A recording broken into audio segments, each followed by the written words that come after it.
سلام، من میترا آرمان هستم، مدرس و مشاور رشد فردی. توی این اپیزود میخوام درباره راز موفقیت خارج از قاعده صحبت کنم و در طول این اپیزود کتاب اسب سیاه رو بررسی میکنم. کتاب اسب سیاه نوشته تادروس اوگیوگاس و ترجمه پیام بهرامپور از انتشارات نون.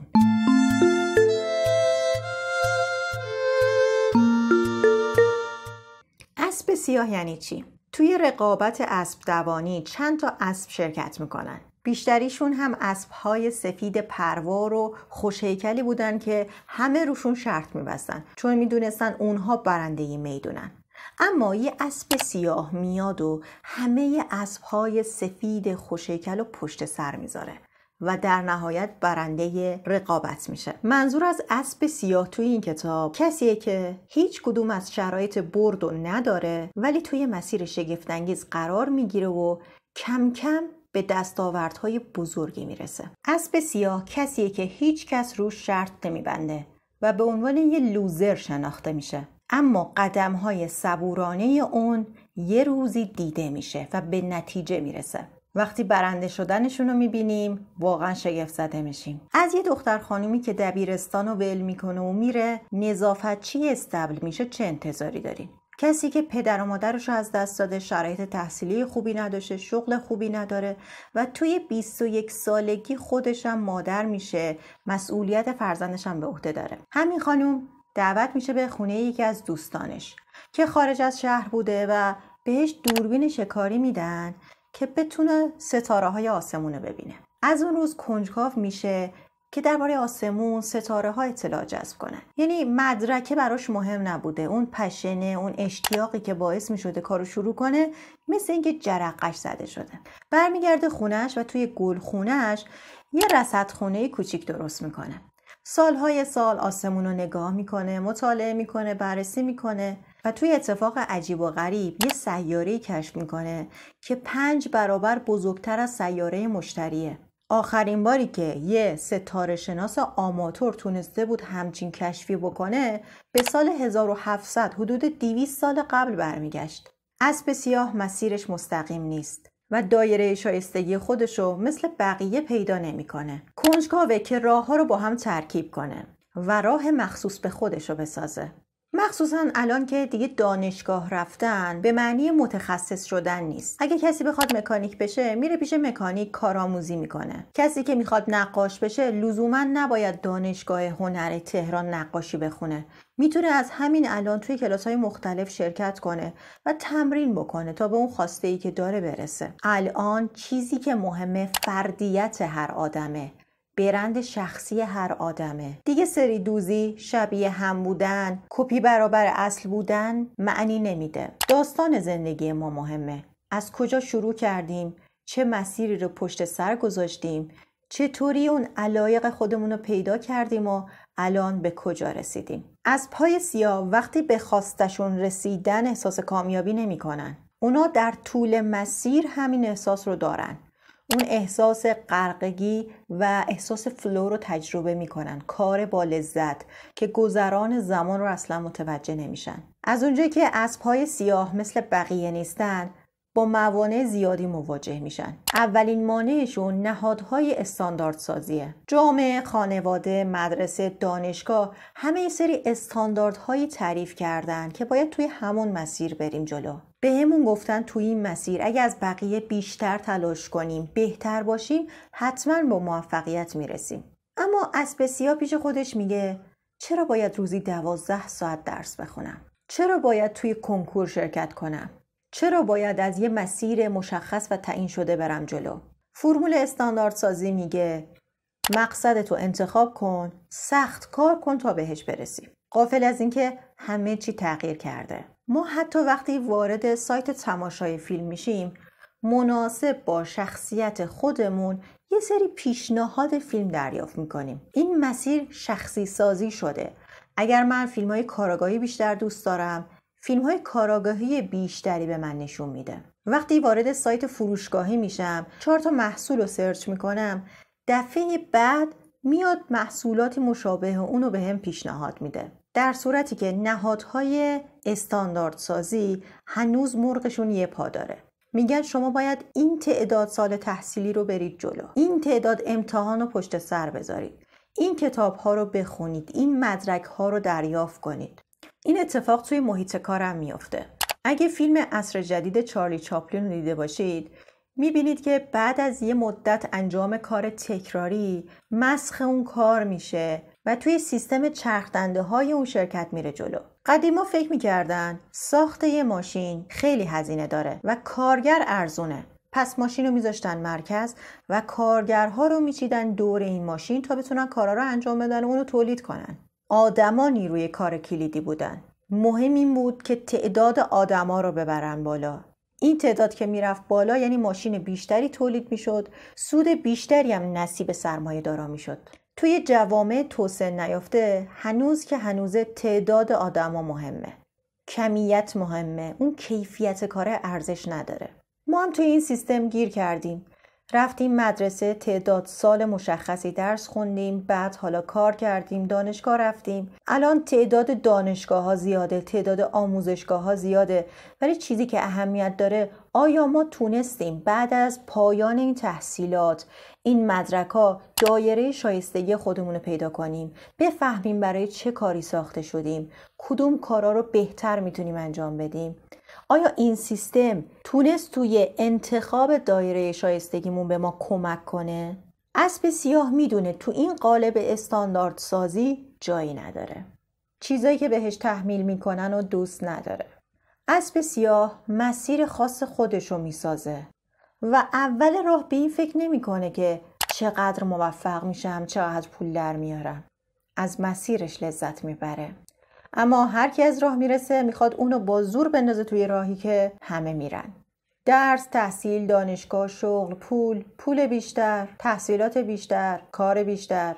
اما عده‌ای هم هستن که این مسیر رو اومدن ولی اصلاً حس کامیابی ندارن. اتفاقاً افرادی افسرده شدن.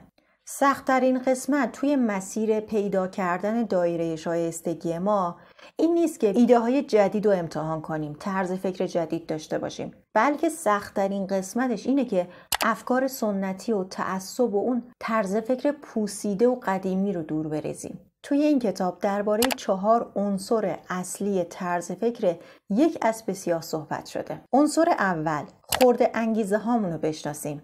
عنصر دوم، هوشمندانه عمل کنیم.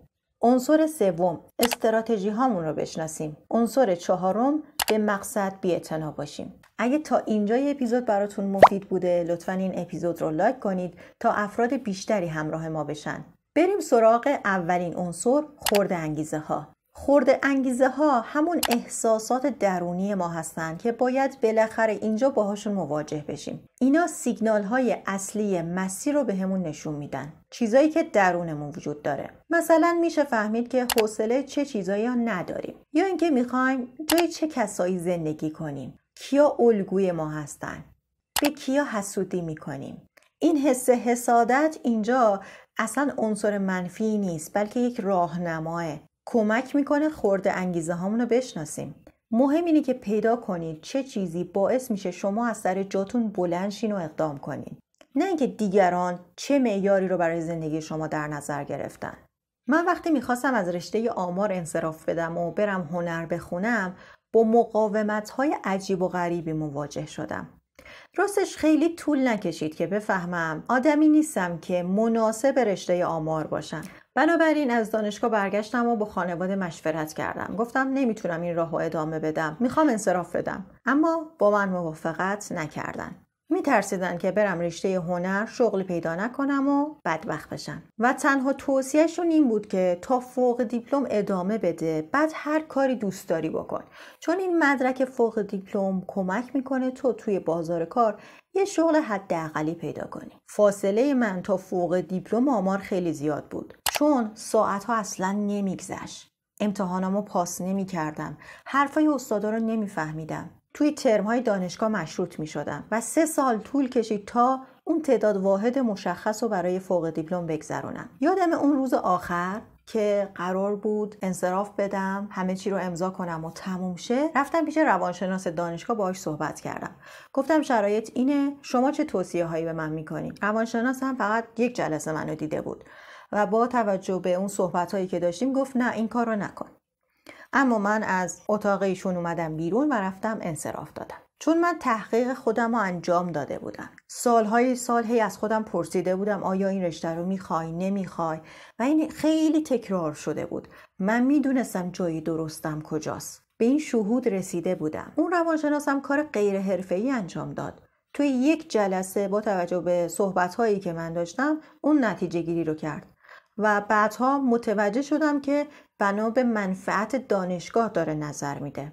همون سال با رتبه 52 رشته هنر قبول شدم و 3 ساله لیسانسمو گرفتم. اسب‌های سیاه نشون دادن که نمیشه ذوقو تقلید کرد. باید اونو مهندسی کرد. دنبال کردن ذوق و قریحه کار سختی نیست. مهندسی کردنشون کار خیلی سختیه. مهندسی اون ذوق تلاش بیشتر و صبر بیشتری میطلبه.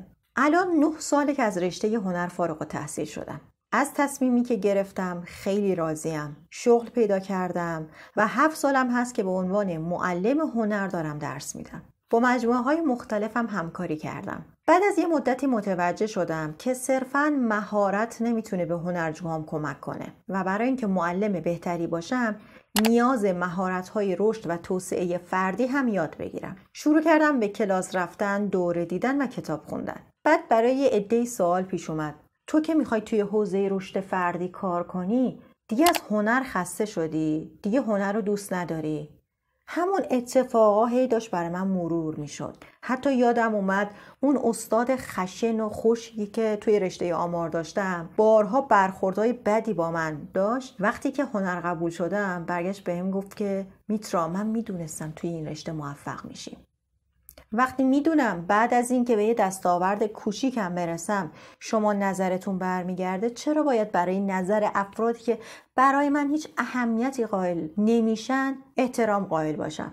الان میتونم معلم بهتری برای هنرجوهان باشم و در کنار تدریس هنر میتونم به عنوان کوچ، مشاور و مدرس رشد و توسعه فردی کار کنم. حتی اگه انگیزه های شما خیلی عمیق باشن میتونن در گذر زمان تغییر کنن. وقتی خورده انگیزه هاتون رو جدی بگیرید انگار سفت و محکم از جا بلند شدید و به دنیا میگید این منم، این خود منم. دومین عنصر میگه انتخاب هاتو بشناس. انتخاب یه مسئولیت کاملا فردیه. اگه الان یه محصولی رو بخوایم هم میتونیم تعداد زیاد ازش پیدا کنیم، هم با تنوع‌های زیادی تو بازار وجود داره. اما وقتی پای آموزش و یادگیری میاد وسط، ما داریم کماکان مثل 200 سال پیش عمل میکنیم. یه تخت سیاه و یه عالم هنرجو و دانش آموز که نشستن و دارن بهش نگاه میکنن. اسب سیاه خوش شانس نیست، خوش انتخابه. روحیه جستجوگری داره. با توجه به خورده انگیزه هاش انتخاب میکنه. به آموزش با اون سبک قدیمی اکتفا نمیکنه. وقتی آزادی انتخاب داشته باشین میتونین فرصت های جدیدی برای خودتون بسازین. قدرت واقعی انتخاب یعنی قدرت جستجو و انتخاب فرصت هایی که بیشترین خورده انگیزه ها رو توی اون دارین. قدرت انتخاب همون قدرت مهندسی شماست. اگه چشمتون به دیگرانه که بیان یه راه مشخص رو بهتون نشون بدن و بگن این راه شماست، سخت در اشتباهین. اسب سیاه راه زندگی خودش رو انتخاب میکنه. همچنان جستجوگر میمونه. میدونه که جریان زندگی پویاه و باید خودش رو برای تغییرات آماده نگه داره. اسب سیاه روی انتخاباش قمار نمیکنه، ریسک نمیکنه. با ابزارهایی که میشناسه میزان خطر رو دقیقاً بررسی میکنه. میدونه معایب یک کار چیه، مزایاش چیه. یه وقتا اینطور به نظر میرسه که ما داریم ریسک میکنیم، همه زندگیمون رو میذاریم روی یه انتخاب. اما اون پشت صحنه ما مدت‌ها کنکاش کردیم، پرسجو کردیم، جستجو کردیم، از کوچ فردی کمک گرفتیم، رفتیم پیش روانشناس. هرچی بیشتر خودتون رو بشناسین تصمیم‌هایی میگیرین که بیشترین تناسب با شما داره. بیشتر حس کامیابی میکنید و مسیر رسیدن به موفقیتتون هموارتر میشه. سومین عنصر استراتژیت رو بشناس. استراتژی یعنی روشی برای بهتر شدن. یعنی قلق خودمون رو بشناسیم. باید فرصت بدیم نقاط ضعف و قوتمون خودشون رو نشون بدن. تجربه کنیم، آموزش ببینیم. اسب سیاه میدونه متناسب با مسیری که داره میره باید استراتژی های جدیدی به کار بگیره. چون این استراتژی هاشو تغییر میده، از بیرون فکر میکنن که این شخص دمدمی مزاجه و همش داره از یه شاخه به یه شاخه دیگه میپره. نهاد استانداردسازی میخواد چند تا فاکتور همیشگی رو برای موفقیت در نظر بگیره، مثل یه کالا با یه ویژگی‌های کاملا تعیین شده. چرا؟ چون میخواد ازش تعداد بالایی تولید کنه. اما پژوهش‌هایی که این کتاب انجام داده نشون میده کامیابی‌ها متفاوته. کامیابی‌ها متناسب با افراد متفاوته. نمیشه ازش یه الگوی خاصی بیرون کشید و برای دیگران پیاده کرد. همونطور که ما فکر میکنیم اگر کسی فالوور بیشتری داشته باشه موفق تره. اگر توی اینستاگرامش ماشین یا خونش رو ببینیم موفق تره. اینا چیزایی که به ما گفته شده اما همه حقیقت نیست. 4مین عنصر میگه به مقصد بی‌اعتنا باش. وقتی اسب سیاه داره کاری رو انجام میده که ازش لذت میبره، حس کامیابی رو زندگی میکنه و دیگه به این فکر نمیکنه چقدر طول میکشه به اون نتیجه و اون دستاورد برسم. زمان براش خیلی اهمیت نداره. برنامه زندگیش این نیست که اول به این موفقیت برسم، بعد برم توی دومی به دستاوردهای بزرگ برسم و اولویت‌های دیگه. وقتی تمرکزتون رو از آخر مسیر بردارین و روی مسیر بذارید، از چیزایی که دارید، از داشته هاتون میتونید نهایت استفاده رو بکنید. چشمتون تازه باز میشه ببینید چه فرصت هایی وجود داره که من ازش استفاده نکردم. اسب سیاه روی زمان خاصی قفل نیست. شما یه وقتایی درست عمل میکنید، یه وقتایی درست از آب در نمیاد. مسیر شما ضرباهنگ مخصوص شما رو داره. ترکیب این 4 عنصر توی طرز فکر اسب سیاه یه تعریف جدیدی به ما میده به نام گرادیان افزایشی. گرادیان افزایشی یعنی چی؟ یعنی ما حول و حوش یک مسیر پرسه میزنیم، مزایا و معایبش رو بررسی میکنیم، خورده انگیزه هامون رو بررسی میکنیم، براش استراتژی میچینیم، انتخاب میکنیم تا مطمئن بشیم این جایی که هستیم مناسب ماه. وقتی جستجوی خودتون رو توی مسیر مه‌آلود شروع میکنین، بنا به شهودتون، با توجه به خورده انگیزه هاتون، توانمندی هاتون، چیزایی که از قبل یاد گرفتید، استراتژی هایی به کار میگیرید که از این مسیر عبور کنین و اگه جواب نداد استراتژیتون رو تغییر میدین. اگه تمرکز اصلیمون رو بذاریم روی زندگی خودمون و این 4 عنصر طرز فکر اسب سیاه رو پیاده سازی کنیم، کمک میکنه دایره شایستگیمون رو پیدا کنیم و مثل یک اسب سیاه کامیابی رو تجربه کنیم. نسخه اسب سیاه میگه تو کارهایی که بیشترین اهمیت رو براتون داره بهترین باشین. یعنی کاری رو انجام بدید که براتون اهمیت بیشتری داره و اون رو بهتر و بهتر کنین. ما فکر میکنیم موفقیت کمیابه. فکر میکنیم افراد کمی هستن که استعداد دارن. افراد کمی هستن که به دستاوردهای بزرگ میرسن. که البته ما جزو اون افراد با استعداد نیستیم. چرا اینطوری فکر میکنیم؟ چون به نهاد استانداردسازی ایمان داریم. اگه من به نهاد استانداردسازی ایمان داشتم، تو رشته آمار به این نتیجه می رسیدم که من آدم درس خونی نیستم، آدم مفیدی نیستم، هیچی رو نمیتونم یاد بگیرم. یعنی سیستم داشت به من میگفت تو کارآمد نیستی، مفید نیستی. داشت منو حذف میکرد با رد شدن، مشروط شدن و امتیازهایی که از من گرفته میشد. اگه من باور داشتم به این انتخاب، سراغ هیچ فرصت جدیدی نمیرفتم. فکر میکردم من لایق نیستم که یه فرصت جدید رو تجربه کنم. اگه رتبه 2 رقمی کنکور رو به دست نمیارم، حتما لایق دانشگاه خوب نیستم، حتما لایق این درس نیستم. سیستم اینا رو داره به من گوشزد میکنه. ولی زمونه داره تغییر میکنه. عهدنامه ها دارن تغییر میکنن. تو این چند سالی که من مشغول به کار هستم، هیچ کسی مدرک تحصیلی منو از من نخواست. نگفت معدلت چند شد، با چه رتبه دانشگاه رفتی. توانمندی منو خواستن. امیدوارم نکات کاربردی که از کتاب اسب سیاه بهتون گفتم براتون مفید بوده باشه. اگه این اپیزود رو دوست دارید لایکش کنید و به دوستانتون معرفی کنید. ممنونم که همراه هم بودید. خدا نگهدار.